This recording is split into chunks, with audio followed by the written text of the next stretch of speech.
Kapag ikaw ay tatanungin ng kahit anong situational-based interview question or kahit behavioral interview question man yan during your job interview, gaya ng, can you tell me about a time when you disagree with your manager? Tell me about a time when there was a customer complaint. What did you do? Describe a time when you made a mistake. Okay, so tandaan po natin, situational interview questions are asked to determine on how you would handle certain situations and scenarios and to assess your problem-solving and decision-making skills. Tara, pag-usapan natin yan.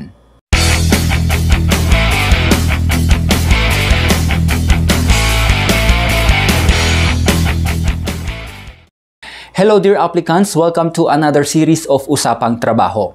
Sa pagsagot sa mga ganitong uri ng interview questions ay nasusukat kung gaano ka ka-articulate and organized sa iyong magiging kasagutan. So para po mas makatulong, narito po ang ating mga tips na dapat nating tandaan sa pagsagot sa mga situational interview questions.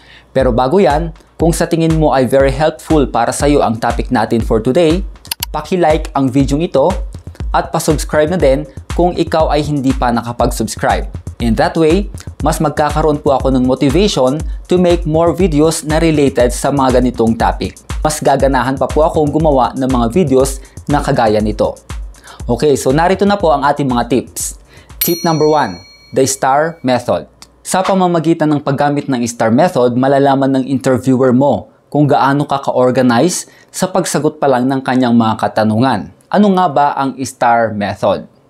Ito ay isang acronym that stands for Situation, Task, Action, Result. Dapat ang magiging sagot mo ay magbe-base din kung paano ang pagkasunod-sunod ng STAR method. Sa iyong pagsagot, sisimulan mo ng Situation, Task, Action, Result. Once na ganito ka sumagot, makukuha ng interviewer mo ang tamang statement mo. Hindi siya maguguluhan, hindi ka mawawala. Pag-usapan natin ang bawat isa. Halimbawa, ang tanong sa iyo ay, tell me about a time when there was a customer complaint. What did you do? Okay, so yan ang ating halimbawa. Sagutin natin yan using the STAR method. S. Situation. Kailangang umpisahan mo ang iyong sagot sa pamamagitan ng pag-outline ng situation.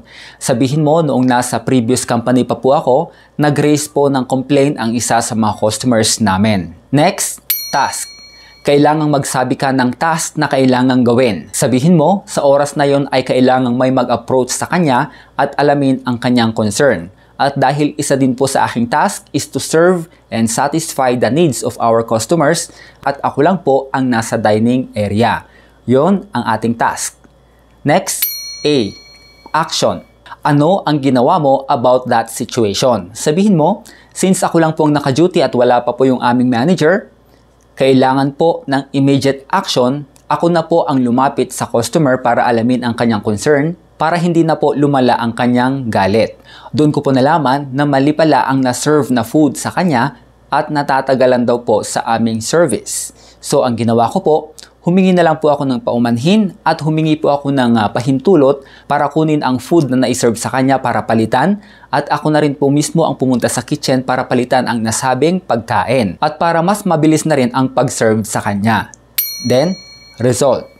Sa ginawa ko pong ito ay hindi na po lumaki ang problema dahil nagawan ko po agad ng action at nag-feedback na rin ako sa aking manager para hindi na po maulit at para maiwasan na rin ang ganong problema. So again, sa pagsagot sa kahit anumang situational-based interview questions, tandaan natin na kailangan nating maging organized. Gamitin po natin ang STAR method. Okay, so situation, task, action, and result. Tandaan po natin yan. Tip number 2. Kailangan po nating piliin ng mabuti ang situation na ating sasabihin or isasagot. Hindi yung kapag tinanong ka ng isang situation, kahit ano ay isasagot mo na. Hindi. Okay? So make sure na ang isasagot mo ay malapit or related sa position na ina-applyan mo. Again, dapat ang situation na i-open mo ay related or malapit sa position na ina-applyan mo. Halimbawa lang if ang position na ina-applyan mo ay manager, then ang tinanong sa'yo, tell me about a time when you faced a challenging situation at work.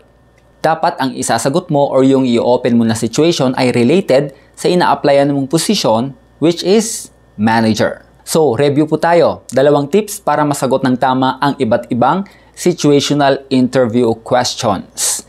Tip number 1, using the STAR method.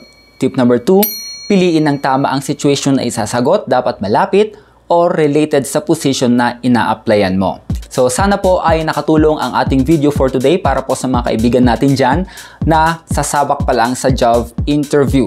And again, para po sa mga hindi pa po nakapag-subscribe, please subscribe na po kayo sa aking YouTube channel dahil tiyak marami po kayong matututunan tungkol sa usapang trabaho. Again, my name is Dao. Thank you for watching.